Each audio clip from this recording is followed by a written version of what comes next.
Bonjour à tous. Good afternoon, or good evening, or good morning, depending where you are in the world right now watching this session. My name is Fabrice Marandola. I'm the director of the Center for Interdisciplinary Research, Music, Media, and Technology, Keynote. And it's our pleasure to co-host with ISPS the talk and the keynote by Nadia Azar, who will present her research on drummers. It's a great pleasure to be the co-host with this great work, and I would like to thank a lot Isabelle Cosset and Aaron Williamson, who've been working tirelessly to be able to present this conference despite all the hurdles that were thrown in their way. Nadia Azar is a professor of biomechanics and ergonomics at the University of Windsor in Ontario. Her primary background is in research training are in occupational biomechanics and biomedical engineering, with concentrations in biomechanics and neurophysiology. She had a bachelor and master's degree in human kinetics at the University of Windsor, and then she pursued a master in science and PhD in biomedical engineering at the Wayne State University, where she learned how to do automotive crashes with dummies, which is pretty cool. And later on, she went to working with drummers. I'm not sure what's the relationship with dummies and drummers, but that's for another story. She's the founder and director of the Drummer Mechanics and Ergonomics Research Lab, which has the coolest name ever, Drummer Lab. And her research goal is, of all, to do for drummers what sports science is doing for athletes, which is to help them achieve their peak performance while reducing their risk of injuries. She has, of course, many publications and grants, and she attracted lots of attention from the large media, CTV News, CBC Radio, etc., for her research. And without further ado, Nadia, the mic is yours.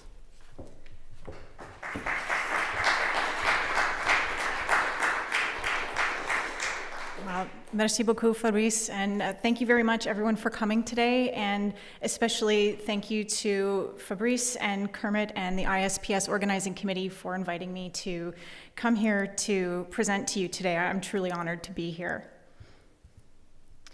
So, as Fabrice mentioned, I am the founder and the director of the Drummer Lab at the University of Windsor, and our lab studies the physical demands of playing the drum set, and we use two different perspectives to do this. One is drummers as athletes, and the other is drumming as an occupation. So Fabrice mentioned that our overall goal is we're trying to do for drummers what sports science has done for athletes, which is to help them to achieve their peak performance. So becoming an elite performer at any task takes years of intensive preparation. And when I was preparing this presentation, I was reflecting on what it takes to become an elite performer and the amount of preparation that goes into it. And it seemed to me that there were 4 domains of preparation. So the first one, and maybe the most obvious, is task-specific skill development. So to be an expert at anything, you have to be highly trained and skilled at that task to be able to give a good performance. And this is where most people would spend, who are working towards becoming an expert in any skill, would spend most of their time, and rightly so. But there are 3 other domains where I believe preparation in these areas will help push people from being highly skilled into being truly elite. So one of these is mental skills training. And so this is where people would learn how to handle the psychological demands of the task. So for example, learning how to manage performance anxiety, or how to enhance focus and filter out distractions in the environment in which the performance is going to take place. Physical conditioning is the third area, and this is where people work on developing the physical capacity to perform a task through specialized training programs such as strength and conditioning or endurance training. And the last domain is injury prevention. And so this is where people would spend time to take steps to identify and manage the risks associated, or the risks of injury that are associated with the task. So unfortunately, through my research, I've come to see that many drummers overlook these last 2 domains in particular. But these domains have the potential to have a huge impact on drumming performance. Playing the drums is a physically demanding task, and if drummers don't prepare their bodies by developing the capacity to handle those demands, they won't be able to deliver their best possible performance. They could also be putting themselves at risk of developing a playing-related musculoskeletal disorder. If a person's injured, they're not going to be able to give their best performance. And if the injury is severe enough, they might not be able to perform at all. So all of these areas of preparation contribute to the ability to deliver an optimal or a peak performance. But it's these last two aspects that I would like to focus on today. So for the rest of this presentation, I'm going to highlight the research that demonstrates the importance of physical conditioning and injury prevention for drummers. I'll start by describing the research that demonstrates the intense cardiovascular demands associated with live drumming performance, which will speak to the importance of physical conditioning. From there, I'll describe the research that demonstrates that playing-related musculoskeletal disorders, or PRMDs for short, are that these are a significant health issue for drummers and that this issue needs further consideration. So I will describe the research showing the rates and patterns of PRMDs in drummers. And I will talk about the research that the Drummer Lab has been doing so far to describe the mechanisms of injury for the two most commonly reported PRMDs. I'll also discuss the role of education as a strategy to reduce the risk of developing PRMDs and the steps we are taking to work towards making it easier for drum set instructors to be able to include injury prevention within their curricula. And then finally, I'll wrap up with some concluding remarks, and then we will open up for questions. So before I go into the reasons why I believe drummers should be engaging in physical conditioning, I wanted to give you some of the backstory for how I got into this kind of work. So I'm a professor of kinesiology, which is the study of human movement. Some of us study high-performance athletes, whereas others study skill development across the lifespan. Still others study movement in occupational settings or in rehabilitation. So how did I end up studying drummers? Well, about 5 years ago, I was at a Dream Theater concert, and we had fantastic seats. So I was able to watch their drummer, Mike Mangini, pretty closely during the show. And I thought to myself how much fun it would be if I could somehow manage to get him to come to my lab, and I could hook him up to all my research equipment and see what his muscle activation patterns and his movement patterns were, which admittedly is a very nerdy thing to be thinking about in the middle of a rock concert. But as it happened, a few days later, Mike tweeted this: "The technique that I've worked so hard for keeps me free from pain. Being sore from drumming is from drumming being such a boxing match type of workout." And at the time, I wasn't really big on interacting on social media, but I saw this and I thought to myself, this is too good to pass up. I have to say something. So I tweeted back to him that I was a professor and a researcher and that I would love to do a study of his technique and to message me if he was interested, thinking, maybe he'll give it a like and then move on with his day. But he actually tweeted back and messaged me, and after a few direct messages and a Skype conversation, I came away with several ideas for research studies that I thought would be really interesting and fun. So given that a big part of my education and training is in ergonomics and injury prevention, I decided to start there. Now, a few months later, as I was working on developing those studies, Mike took to Twitter again, this time musing about how many calories he burns during a show. And he gave an estimate based on some studies of energy expenditure that have been done, energy expenditure during drumming. One of the studies that he was referring to was by the Klemberg Drumming Project. So about 10 years ago, a group of researchers in the UK got together with Klemberg, who was the drummer for Blondie, to revisit the concept of energy expenditure during drumming. Early studies had reported drummers' energy expenditures to be around 4 metabolic equivalents, which is about 4 times the energy cost of sitting quietly. And this would be considered a moderate intensity activity. The problem is the participants in those studies were orchestral percussionists from the 1920s. So this is a very different style of drumming from modern rock, pop, and metal drumming. So this group monitored Clem's heart rate during live performances and related that to data that they obtained in their lab during a ramped cycle ergometer test to exhaustion to estimate his energy expenditure from the shows. And they did the same with another 14 professional and semi-professional drummers, and they reported that they found an average energy expenditure of about 620 calories per hour. And from the heart rate data, they concluded that drumming was an intermittent activity which required the use of both the anaerobic and aerobic energy systems. So when I saw Mike's most recent tweet, I immediately messaged him and said that we could do something similar if he was interested to get actual data on himself instead of having to estimate with some equipment that I had in my lab. And so he was into it, and we made plans for him to wear the devices during 2 of his shows on their upcoming tour, and here's what we found. So Dream Theater played the exact same set list at both of the shows.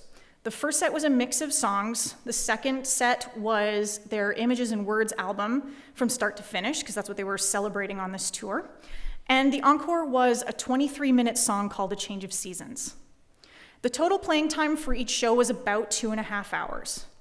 On average, Mike used about 614 calories to get through Images and Words, and 193 calories to play through A Change of Seasons.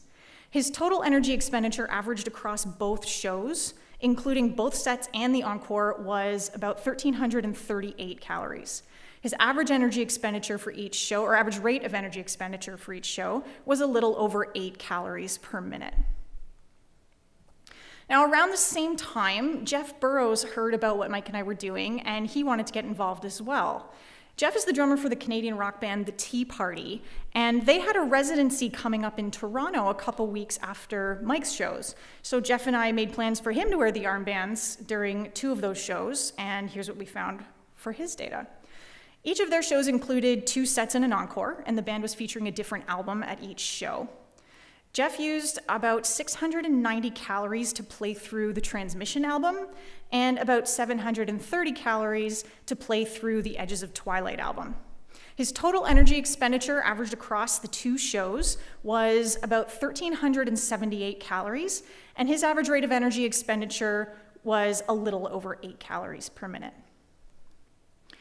So it's been about 4 years since I collected the data on Mike and Jeff, and after they did the study, there was a ton of interest. And so up to now, I've had 40 professional drummers who have participated in the study, including Jeff and Mike themselves. The average age of the participants was 42 years. Rock and metal was the most common musical genre, but pop, country, and musical theater were represented as well. The performances were held in a variety of different settings, including clubs, theaters, arenas, and outdoor venues, both in the winter and in the summer. The average duration of the performances was about 76 minutes. So a few months into the study, I decided to add to the protocol by using heart rate monitors to measure heart rate during the shows as well. So I have energy expenditure data for 39 participants and heart rate data for 29 participants.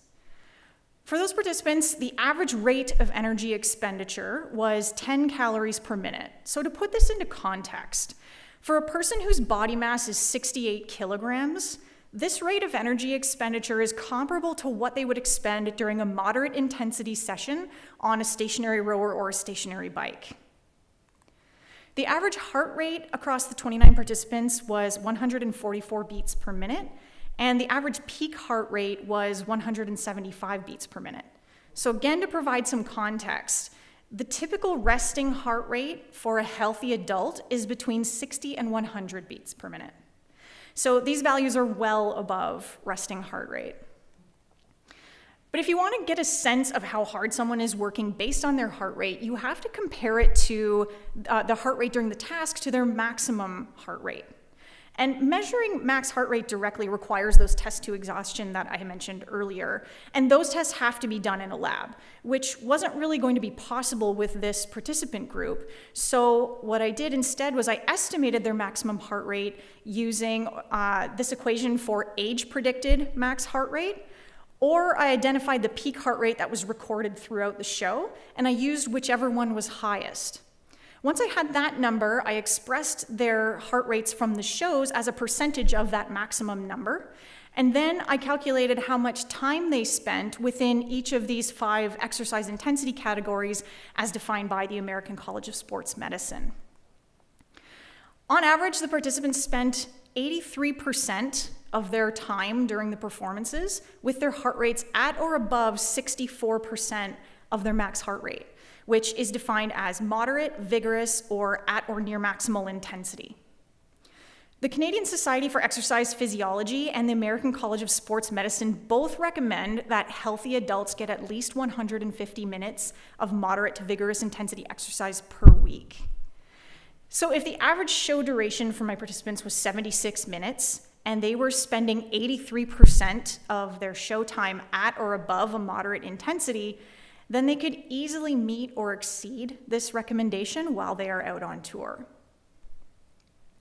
So it's clear that drumming can be a high-intensity activity, and this graph, I feel, puts it in perspective really nicely. So each of the red bars is, it represents one participant's average heart rate expressed as a percent of their maximum.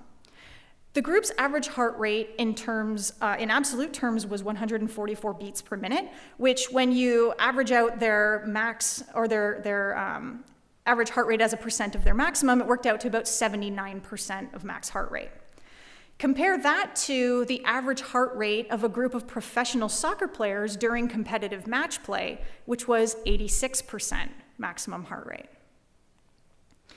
So these data clearly show that playing the drums is a high intensity and intermittent activity, and this is important for a few reasons, but for professional drummers in particular, these data show that they are likely to exceed this recommendation the recommended exercise targets while they're out on tour, which is actually a good thing because it means they're staying fit, they're meeting those targets, but because they perform at such a high intensity and so often while they're out on tour, this data to me says that professional drummers need to be considering or should be considering to engage in cardiovascular endurance and high-intensity interval training to prepare their bodies to handle the physical demands of their profession in order to be able to deliver their peak performance. Now, unfortunately, this is an area that is overlooked by many drummers, and this is problematic because physical conditioning is not only important for achieving peak performance, it is also an important component of injury prevention. So as I mentioned previously, given that a big part of my education and training is in ergonomics and injury prevention, I had decided that originally that this was where I was going to start getting into this area of research. So at the same time that the energy expenditure study was happening, I was also looking into research about drumming-related injuries. Now, in general, injuries happen because the demands that are placed on a person exceed that person's capacity to meet those demands. The greater the demands and the lower the capacity, the greater the risk that an injury will occur. Injuries can manifest in one of two ways. Acute injuries are the result of a single event that loads a tissue beyond its capacity and results in an injury.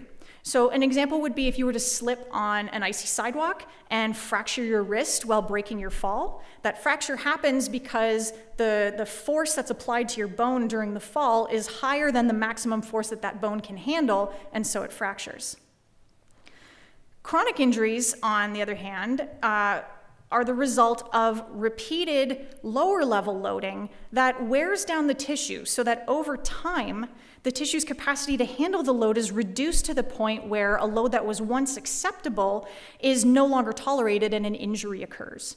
So stress fractures are a good example of a chronic injury. They develop over time from repeated impacts with the ground, especially when you run on hard surfaces like concrete.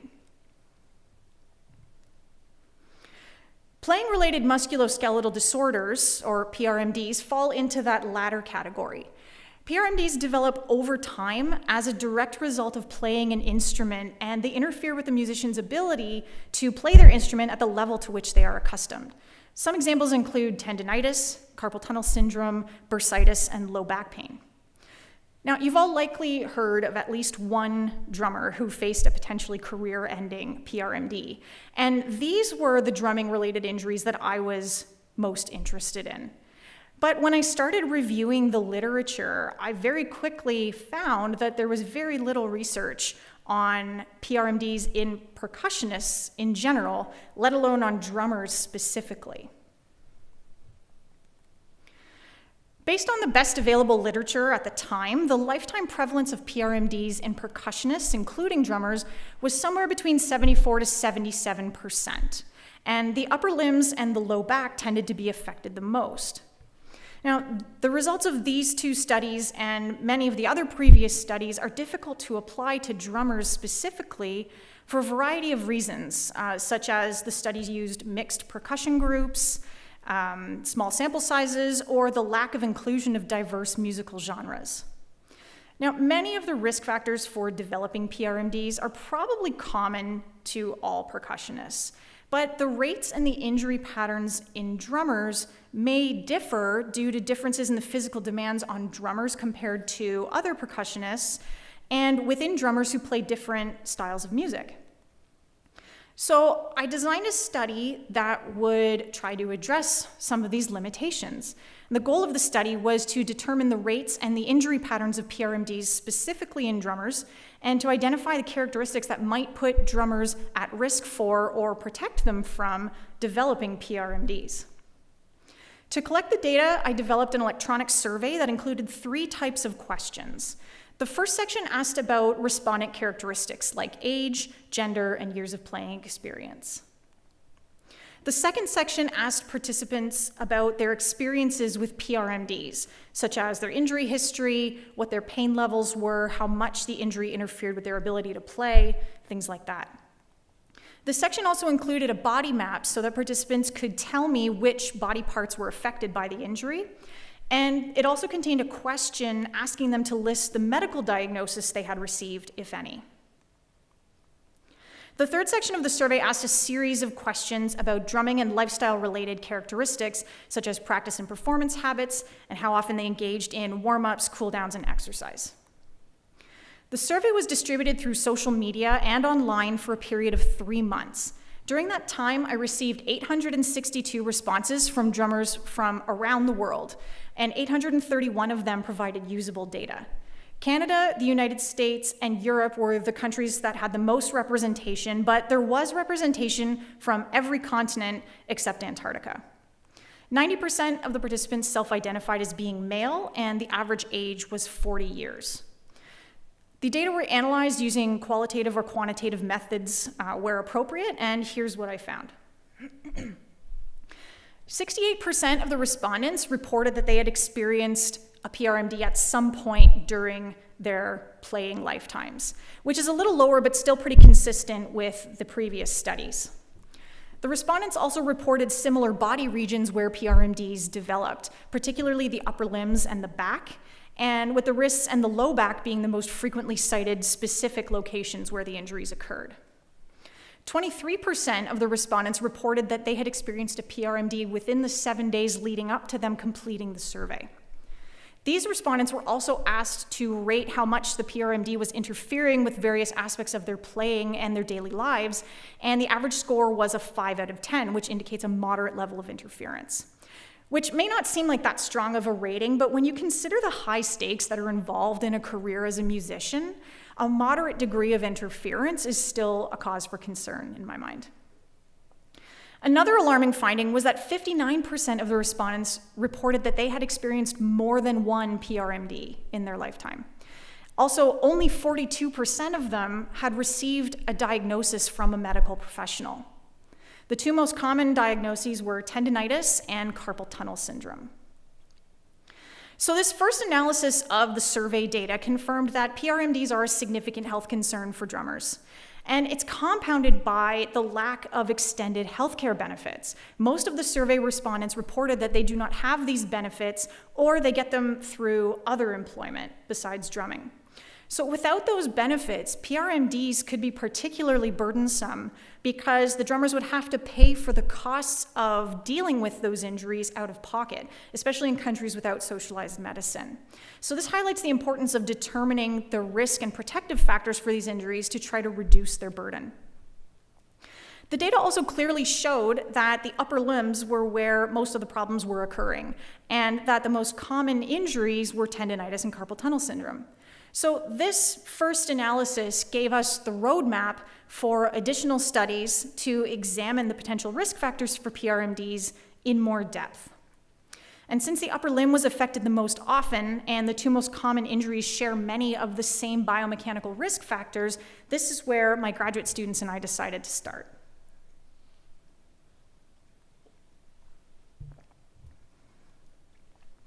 So if we want to reduce our risk of getting injured, we need to reduce the demands being placed on our bodies or increase our capacity to handle those demands. Ideally, we would do both of those things. When you engage in physical conditioning, such as endurance and strength training, over time you will increase your body's capacity to handle the demands being placed on it, and you reduce your risk of getting injured. However, physical conditioning alone is not enough to prevent an injury from happening. You also have to take steps to reduce the demands of the task to a level that is within your capacity to handle. To do that, you need to identify the demands that are contributing to the risk of injury. These demands or risk factors can be grouped into 4 categories: biomechanical, psychosocial, environmental, and individual. All of these are important contributors to the development of PRMDs, but the Drummer Lab's research focuses on the biomechanical risk factors, which are the mechanical demands that are placed on the body that increase one's risk of injury, such as high forces, repetitive movements, awkward postures, and vibration exposure. So in the case of tendinitis and carpal tunnel syndrome, both of these injuries are associated with forceful exertions, repetitive movements, and non-neutral postures, especially when they occur in combination, which they often do. Carpal tunnel syndrome has also been associated with exposure to hand-arm vibration. So before I start this video, just a warning that it does contain some mild strobe lighting, so I'll just give a second if you need to avert your eyes or blank your screen for a minute before I start it. Okay, so for drummers, the levels of exposures to each of those risk factors may differ between different musical genres, but you can clearly see that there could be exposures to all 4 of them. The source of repetitive motions involved in drumming is obvious. Drumming is, by very nature, a rhythmic and repetitive task. Forceful exertions occur when striking the drums and cymbals, especially for louder dynamics, as well as through constant engagement of the forearm muscles and tendons and the small muscles within the hand for gripping the sticks. Non-neutral postures can occur due to the placement of the various components of the drum set. For example, when reaching for drums or cymbals that are on the outer edges of the drummer's reach envelope. Exposure to hand-arm vibration comes from striking the drum set. The impact sends vibrations through the stick, which are transmitted to the hands and then can travel up the arms.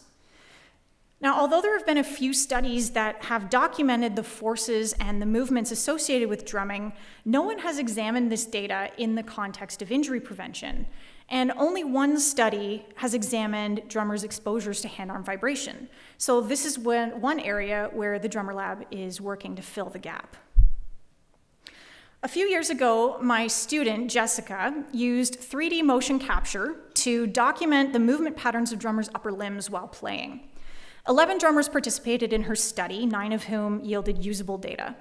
Once the drummers were instrumented with the inertial, the IMUs, the inertial motion units, they played 4 songs in random order. 3 of the songs were predetermined by the research group for the purpose of standardization, and 1 was chosen by the participants to represent their typical playing style.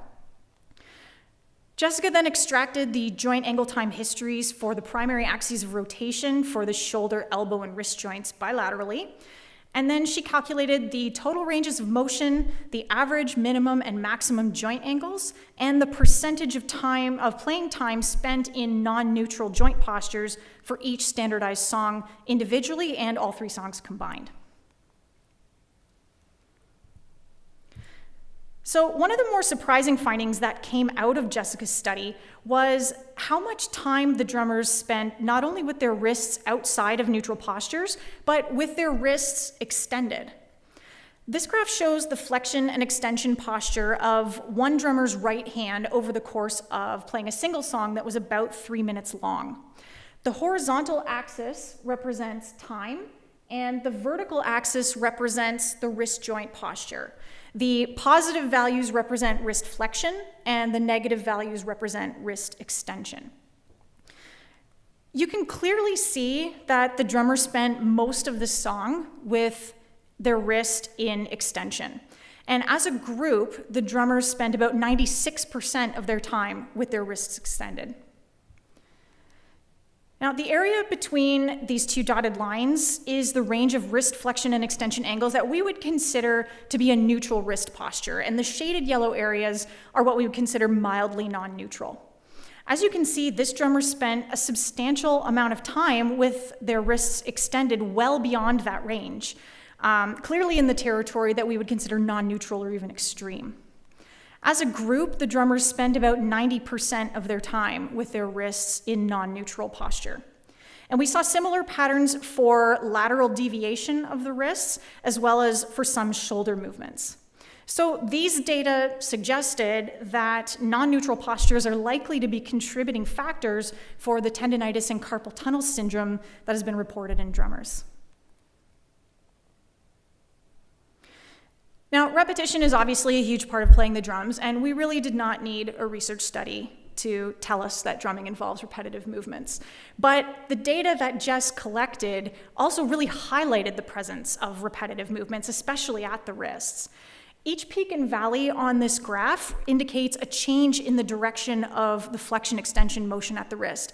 And this is just for one 3-minute song. So imagine that all those changes of direction, all those wrist flexion and extensions over the course of a 45-minute practice or hour-long show. It's a lot of repetition. So repetitive movements, especially when coupled with non-neutral postures, are also likely to be a significant contributor to the development of tendinitis and carpal tunnel syndrome in drummers. Now, as I mentioned, there is one research group that measured the vibrations in drummers' hands while they were playing. But the study was limited by a small sample size and by a short data collection time. The authors only monitored drummers for about 3 minutes, and they also didn't specify whether the drummers in their study were playing an actual song or if they were just repeating a pattern over and over. So another of my grad students, Dylan, is building on this study by monitoring the vibrations at the hands of drummers over more prolonged playing periods. So the drummers in his study are instrumented with an accelerometer to capture the vibrations at the hands. They then play 3 songs of their choosing that represent their typical playing style. When he analyzes the data, he will extrapolate the numbers based on their self-reported daily playing time, and then he will compare those numbers to recognized industrial standards for hand-eye vibration exposure. Now, Dylan is currently in the process of analyzing this data, so I don't have the full results to present to you today. But here is one graph that shows the vibration exposure for one of his participants over the course of one song. So the horizontal axis for this graph, again, represents time, and the vertical axis represents the magnitude of the vibration recorded at the participant's left hand. So this was for a right-handed drummer playing closed-handed, so this is the vibration in his snare hand. The overall magnitude of the vibration for this song was about 21 meters per second squared, and its extrapolated value approaches the threshold where if this vibration profile was recorded in an industrial task, the company would have to start putting standards and regulations into place to protect the workers from the vibration exposure. So this data is only from a single participant and from one single song. But if the rest of the data from his study looks like this, and based on what we've seen so far, I suspect that it does, it demonstrates that the vibrations that drummers experience while playing are significant and are likely to play a role in the development of carpal tunnel syndrome. So we've identified the major risk factors for the 2 most common PRMDs reported in drummers, and there is evidence that drummers are exposed to at least 3 of them at levels that carry a higher risk of leading to a PRMD. So what can we do about that? There are several steps that can be taken to reduce exposures to these risk factors, even if you can't completely eliminate them. I just gave a workshop on this yesterday, so I won't go into great detail about that here, but I'll use repetitive motion as one example. So it's not possible to eliminate repetitive motion from drumming, but it is possible to reduce the influence of the repetitive motions by introducing breaks. So for example, setting a timer to remind yourself to take breaks during a long practice session. Or you could also rotate which elements you're working on. So for example, work on hand movements for a while, then switch to footwork, and back again. So while you're working on your hand movements, your leg muscles are getting a rest, and while you're working on your footwork, your upper limbs are getting a rest. Okay, so even though you're still playing, you're just using different muscle groups, and so the other groups are resting. During performances, it's really difficult to take true breaks, but you can make use of the pauses in between songs or the periods during the songs where there is no percussion to take micro breaks. So the best time to implement these kinds of steps is before an injury develops, instead of trying to deal with it reactively. This means that drummers need to learn about injury prevention early in their drumming careers, and this is where drum educators come in.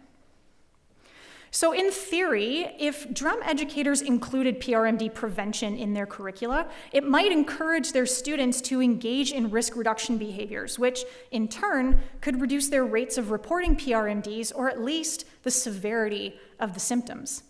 And there is evidence that health promotion and injury prevention programming within university or college level instrumental music programs can have a positive impact on musicians' knowledge and attitudes towards health and engagement in healthy behaviors, and that it can result in reduced frequency and severity of experiencing symptoms of PRMDs. Now, those previous studies were not specific to drum set education, but a second analysis of the data from my survey indicated that this might be the case for drummers too. For this analysis, I separated the survey respondents into groups based on whether they had received injury prevention education during their formal drum set training. So I use a couple of acronyms here just because injury prevention education is quite a mouthful. So PrevEd represents participants that did receive injury prevention education, and no PrevEd represents those that did not. I then compared the rates of reporting both lifetime and current PRMDs between those two groups, and I calculated the odds ratios to get a sense of the magnitude of the effect. 81% of the drummers who responded to the survey reported that they had received formal training on the drums, but only 42% of them, of that group, who had received formal training reported that they had learned anything about injury prevention from their instructors. Within the PrevEd group, the proportion who reported a lifetime history of PRMD was significantly smaller than the proportion who reported no lifetime history of PRMD. The opposite trend was observed in the no PrevEd group. The proportion who reported a lifetime history of PRMD was significantly larger than the proportion who reported no lifetime history. The odds ratio showed that drummers who had not received injury prevention education were about twice as likely to report a lifetime history of PRMD. The same trend was observed in the respondents who reported that they were currently experiencing a PRMD. And in that case, the odds ratio again showed that drummers who had not received injury prevention were almost twice as likely to report that they were currently experiencing a PRMD. Now, the no PrevEd group also included drummers who had received formal training. And one could make the case that drummers who received formal training would have been trained in the use of proper technique, posture, movement qualities, things like that. So even if the emphasis was not specifically on PRMD prevention, this kind of training may have had that effect. So to account for the potential effect of formal training, I separated the respondents in that no PrevEd group into 3 subgroups. So one group had received formal training but was not taught about injury prevention. One group had received formal training, but they reported that they weren't sure if they had received injury prevention. And one group had had no formal training, or they didn't respond to that question. When I reran the analysis, I found that the trend held. So in the group that had received formal training but did not get PrevEd, the proportion who reported a lifetime history of PRMD was significantly larger than the proportion who reported no lifetime history. The trend also held for those reporting a current PRMD.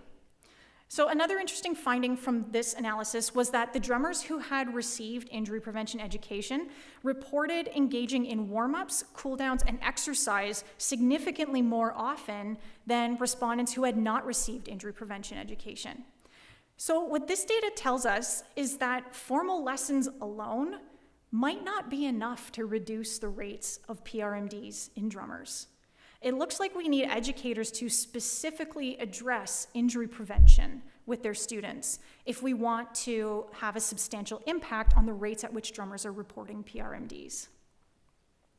Now, there are some limitations to that study that do need to be taken into consideration when interpreting these data. So first is that this is a cross-sectional study, and I cannot infer that the injury prevention education was the cause of the lower rates of reporting PRMDs in that group. However, previous research that employed longitudinal cohort designs have demonstrated improvements in playing-related pain and other symptoms in undergraduate music students who completed semester-long courses on health promotion or injury. So it's quite possible that this would also be the case for drummers. Another limitation occurred with the interpretation of the participants' responses to a question asking them to describe what they were taught about injury prevention. I was able to group their responses into various themes and categories, but many of the actual responses that I got were too vague or generic to really understand what exactly they were taught. For example, one participant simply stated, stretching. So the thing is that the type of stretching that you do combined with the timing and the duration of the stretches has implications for both performance and injury prevention.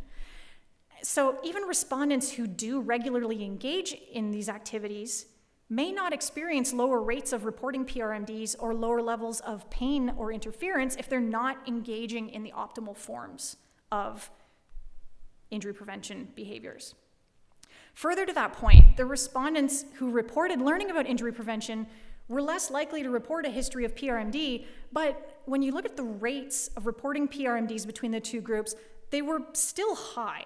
So even though they engaged in injury prevention behaviors more often than the other groups, the group that had undergone or had received injury prevention education still didn't really engage in those behaviors all that often. They reported that they warmed up before playing about half the time, that they cooled down after playing sometimes or never, and that they engage in exercise less than 1 hour per week. So this suggests that drummers might not be engaging in these behaviors often enough, or they might not be optimizing how they engage in those behaviors to get the most benefit from them. So injury prevention education alone might not be the magic bullet for reducing the rates of PRMDs in drummers, but research certainly suggests that it can have an impact beyond that of formal training alone. So it's worth exploring ways to integrate injury prevention into drum set curricula more often and more effectively. I was really intrigued by the fact that so few of the survey respondents reported that they had learned about injury prevention from their instructors. Granted, musician wellness and occupational health is a fairly new field, but the recommendations to include this within music education have been around for at least 2 decades now. So there appears to be a gap between what can be considered best practice and what is occurring in actual practice. The reasons for that gap are currently unknown, and this is the next step in the Drummer Lab research plan. We need to identify the barriers and facilitators to including injury prevention education within drum set curricula. We recently received funding from the Grammy Museum to interview about 30 drum educators about the reasons why they do or don't teach their students about injury prevention and what resources are available or are needed to help them incorporate this into their teaching. So this work will guide the creation of resources and strategies that will empower these educators to develop or enhance this aspect of their curricula. And over time, we're expecting that as more and more schools, programs, and educators begin including injury prevention education in their curricula, we will start to see a reduction in the rates of reporting PRMDs and in the burden of these injuries from both economic and quality of life perspectives.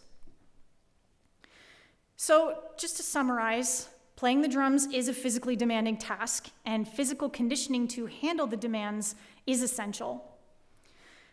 PRMDs are very common in drummers, and particularly in the wrists and the low back. The two most commonly reported medical diagnoses for these injuries are tendinitis and carpal tunnel syndrome, and we are starting to accumulate research evidence to show that the known risk factors for these two injuries are present in drumming at levels that could lead to their development. Injury prevention education taught by drum instructors shows promise as a strategy to prevent these injuries from occurring, but we need to learn more about the reasons why drum educators do or don't include it in their teaching and what resources they might need to be able to do so in order to maximize the potential of this strategy to reduce the burden of these injuries in drummers. So at the beginning of this presentation, I talked about 4 domains of preparation to achieve elite performance. Task-specific skill development is an obvious requirement and is the domain where drummers spend most of their time. I didn't cover mental skills training as this is outside of my own expertise, but anyone who has ever performed in front of an audience of any kind can appreciate the importance of preparing for the mental challenges of delivering a great performance. Throughout this presentation, I've discussed research that demonstrates the importance of engaging in physical conditioning and injury prevention to optimize performance. These 2 domains complement each other because physical conditioning is an important component of injury prevention. If we want to reduce our risk of being injured, we need to reduce the demands being placed on our bodies and increase our capacity to handle those demands.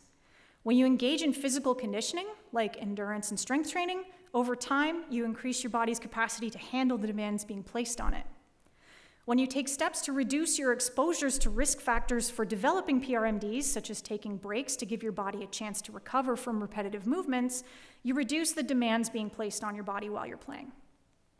When you include both physical conditioning and injury prevention within your overall preparation regimen, you maximize your potential to deliver your best performance. So the Drummer Lab has come a long way and accomplished a lot in a very short period of time, and we wouldn't have been able to do it without the contributions of many, many people and organizations.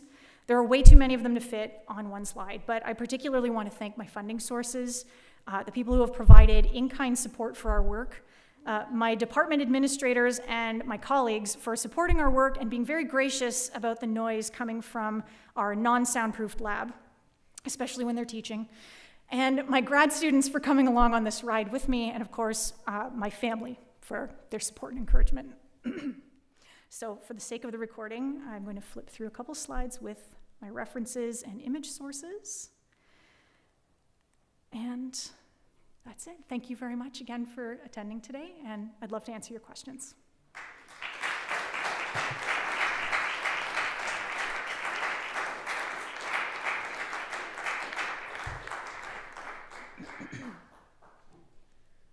Thank you, Nadia, for this excellent and great talk.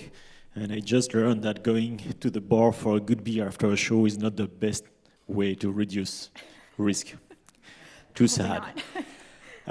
So I will take questions and repeat them in the mic so people who are at home can hear them. Is there any question? And I will check on the Zoom also to see if there are any questions in the chat.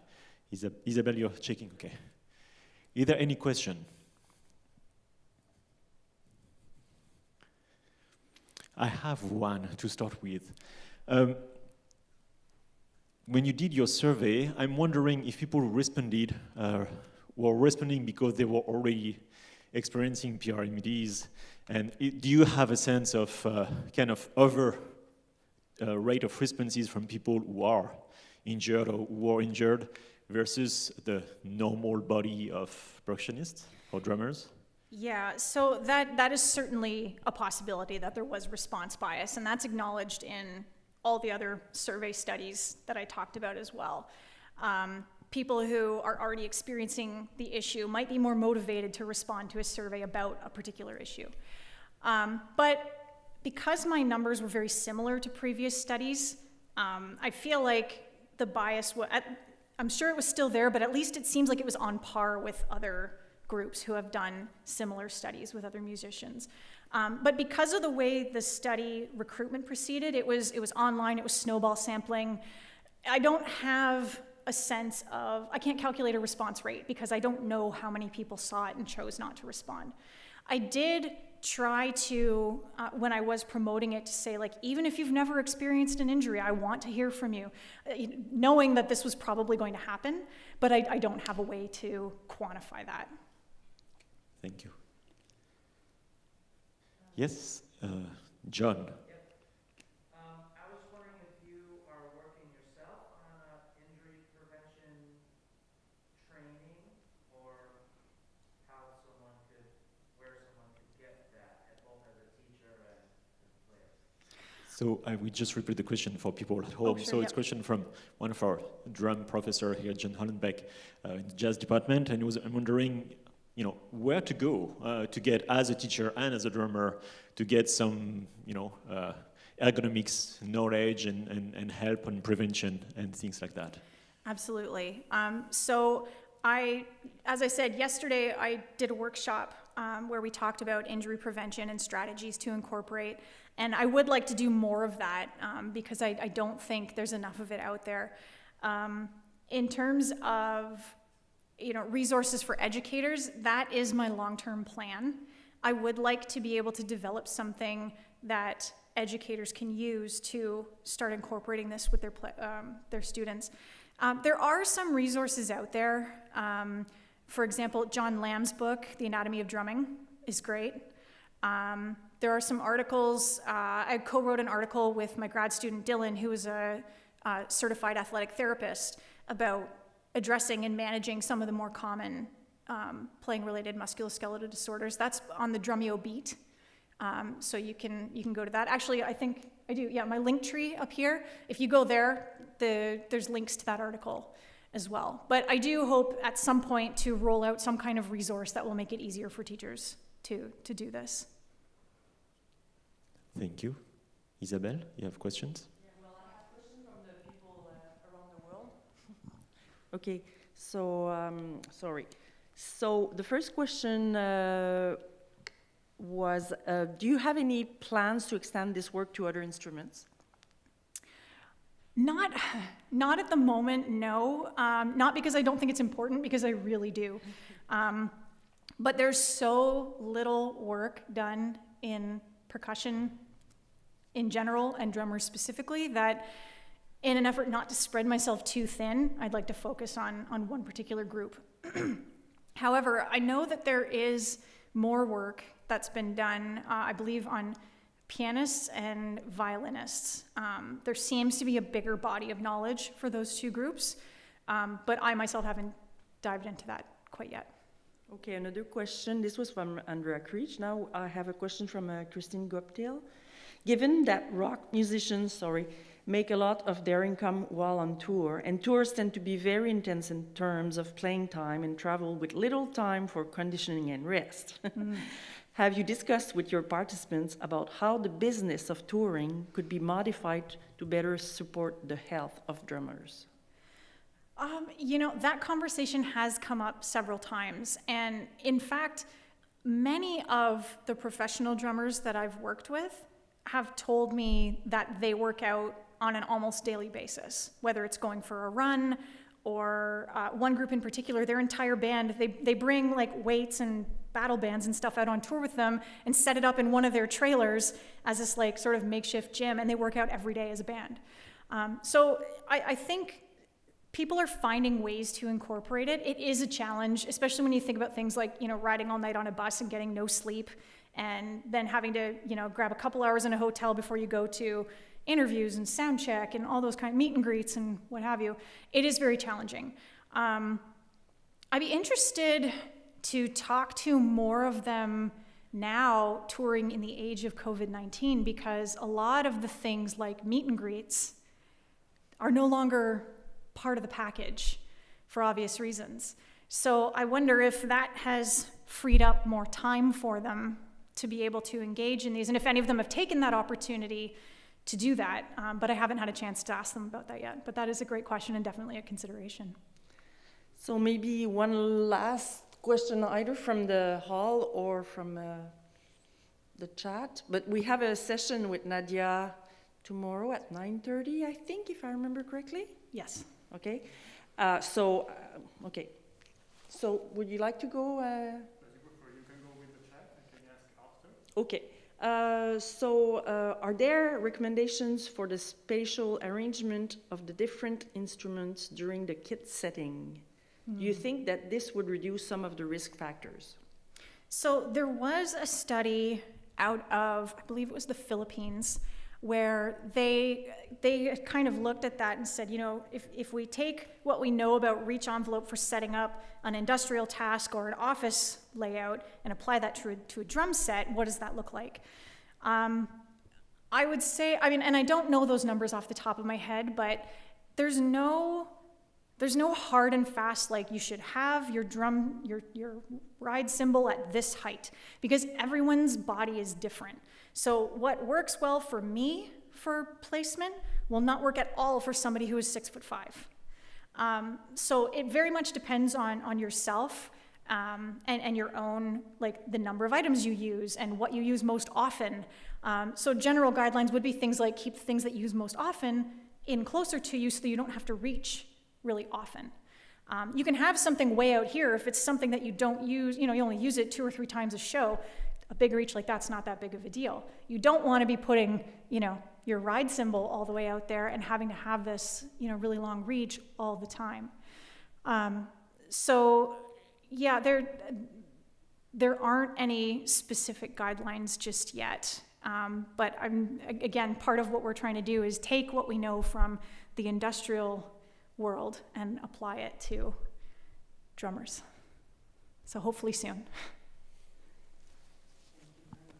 Thank you. What last question? About in the context of classical music, for example, orchestras in Europe and also in the US, they normally have, like for example, 2 principal parts, and they alternate. And the reason is that because one study one program and the other study one program. But in that context, of course, the component of the group is also has also a role of image. But do you foresee maybe as a solution to cope with this problem in the future to have groups with 2 drummers alternating the shows to reduce the capacity, I mean the demand? I mean, that certainly would. Just Yeah, very quickly. So the question is about a comparison with professional orchestras in Europe, for example, or in the classical world, where most often the soloist positions are doubled, so that there's one playing while the other one is studying, or they can alternate if there's a long tour. And so the question is like, do you see something of this model that could be applied in the case of drummers? I mean, theoretically, yes, that would help a lot because you'd be getting a break. You know, if you're on tour and you're playing 5 shows a week, if you alternated drummers, that's only 2 or 3 shows per week each. From a business standpoint, probably not. That would be very difficult. But I do know, I mean, it would be interesting because I do know, you know, we've seen it with COVID-19 where a drummer gets sick, and so someone comes in as a stand-in for a few shows until they're done their quarantine. So could something like that apply where, you know, a drummer's like, you know, I'm starting to feel something in my shoulder, I need a couple days of rest, and so they bring in someone for 2 or 3 shows? That could be something that works potentially, but yeah, that would be a really interesting challenge to integrate something like that into typical, you know, rock pop touring. But it's a good idea. Thank you. Thank you, Nadia. Thank you for your question. Thank you. Thank you for your most exciting presentations. And thank you for everyone who was watching and who will watch in the future. The recording is on for 1 week, I believe, on the ISPS website. Thank you again. Thank you, Isabelle. Thank you, Aaron. And next session starts in 30 minutes, I believe. Thank you. Thank you.